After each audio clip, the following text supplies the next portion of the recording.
This is Optimal Relationships Daily, episode 793.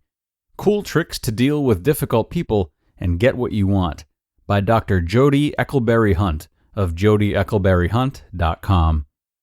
Hello, everybody, and welcome back to ORD for a nice hump day edition. I am your host, Greg Audino, and today I am excited to bring you a brand new author, one who I think you're going to really enjoy. Her name is Dr. Jodie Eckleberry-Hunt, and she's got a great piece of content lined up for us today about dealing with difficult people. Plenty of them around last time I checked, but Jodie is going to help us look beneath the surface, as we should always strive to do. So let's get right into today's post and start optimizing your life.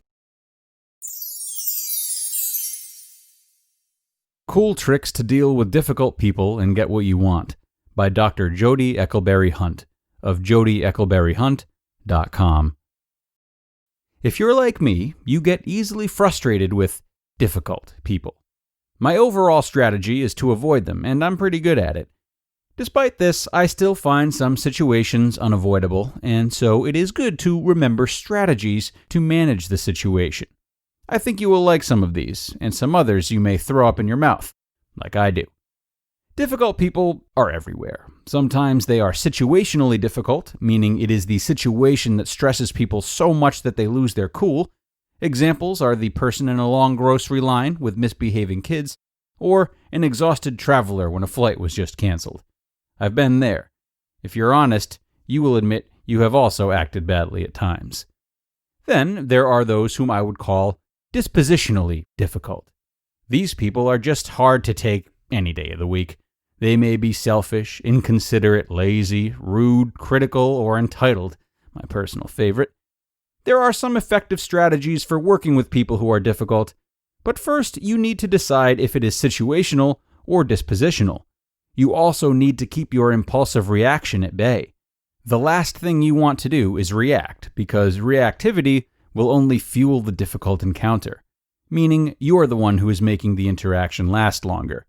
If you take a deep breath, a literal deep breath, you will likely be more effective at ending it, so you can move on. First things first. In all difficult situations, 1. Observe yourself in the situation. Note any sign that you are becoming agitated, like feeling flushed or your heart rate picking up. 2. Take a few deep breaths or step aside for a moment, like pause and blow your nose or look aside to cough to give yourself a quick break. 3. Have a high Teflon factor. Let it all hit you and slide right off like you are covered in Teflon. It isn't about you. It's about the other person being upset. Let it go. It's poison to hang on. 4. Tell yourself to move on fast. This can be over quickly, or you can drag it out, or you can make it bigger than it needs to be. Your choice. And 5. Tell yourself that you are smarter, better, more in control. You've got this. If the difficult encounter is situational. 1. Try to see it from the other person's viewpoint. Imagine what he or she may be feeling. Tap into how you might feel under similar circumstances. 2.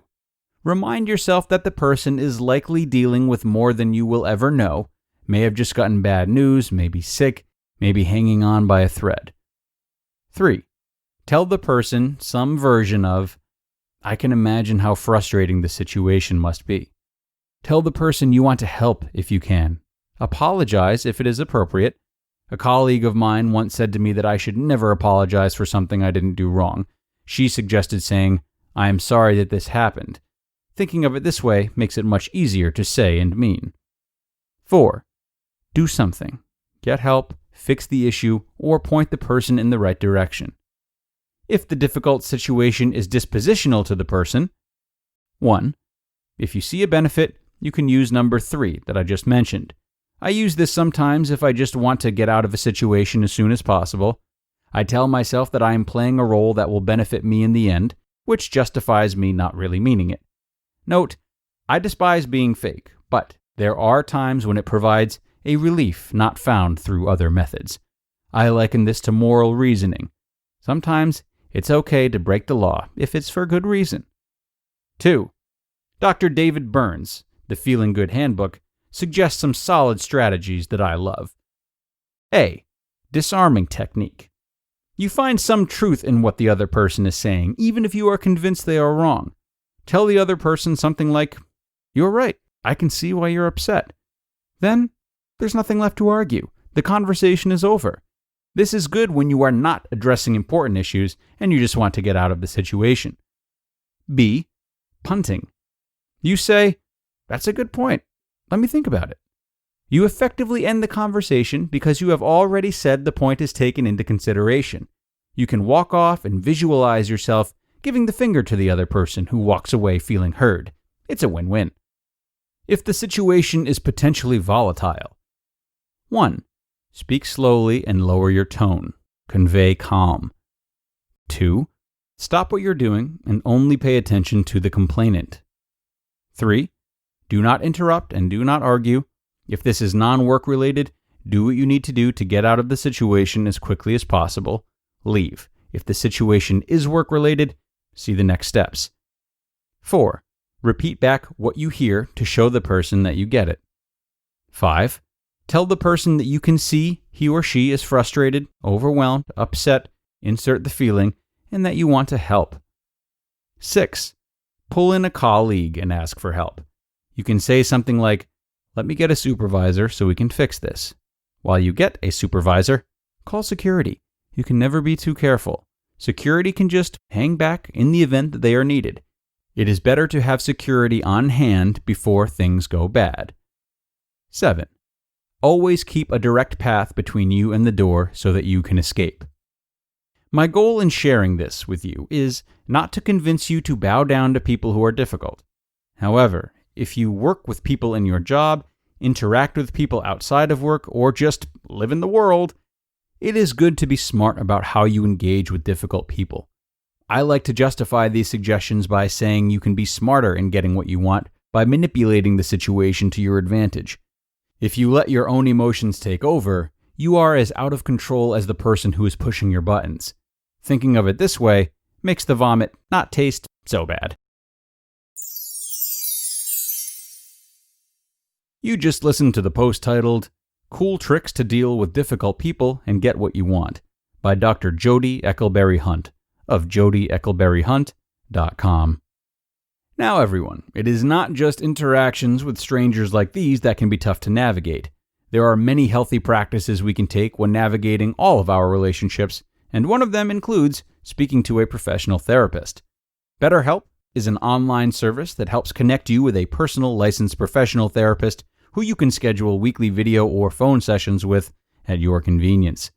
And with their counselors specializing in many different areas, they make it easy for you to change counselors at any time if you need to. So many people have actually been using BetterHelp that they are recruiting additional counselors in all 50 states. No more sitting uncomfortably in a waiting room. Gain the flexibility of messaging your counselor anytime. BetterHelp is not self-help, it is confidential, private counseling.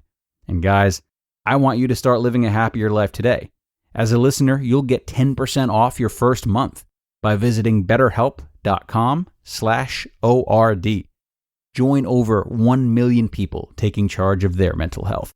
Again, that's betterhelp, HELP.com/ORD. So this is an extremely important read, everyone. Needless to say, it can be hard to react properly in tense situations all the time. I would argue that it's getting increasingly difficult in a time when we are experiencing so much division and thus so much emphasis on winning arguments as opposed to doing what we need to do to unify. What I love about this guide is that not only does it educate us about different types of healthy response and intervention strategies, but it gets us into the rhythm of considering what those who are feeling restless are going through.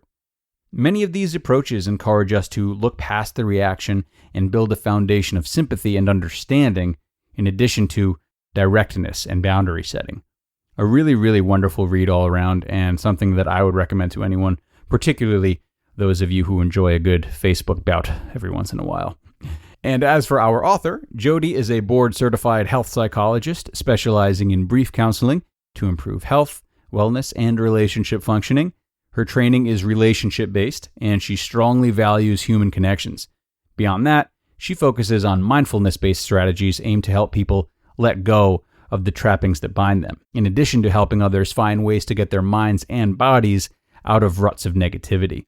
She is board certified in health psychology and is equipped with the best, most efficient ways to help people change habits and increase their health and wellness potential. And additionally, she provides executive coaching and wellness workshops. And I think I speak for everyone when I say that we are very happy to have her here as a new addition to our roundup of authors. We are going to wrap things up for today, everyone. I thank you for being here, and I hope you enjoyed this read as much as I did. I always love talking about how to communicate with and understand others, and I believe it's really at the core of what we seek in relationship building, and today's post did a good job of getting right to the core of that issue. We've got more great material left for you this week, though. Tomorrow and Friday, we will be diving into parenting talk and what parents can do to make the most of their interactions with their children. So, I hope to see you all there, everybody, where your optimal life awaits.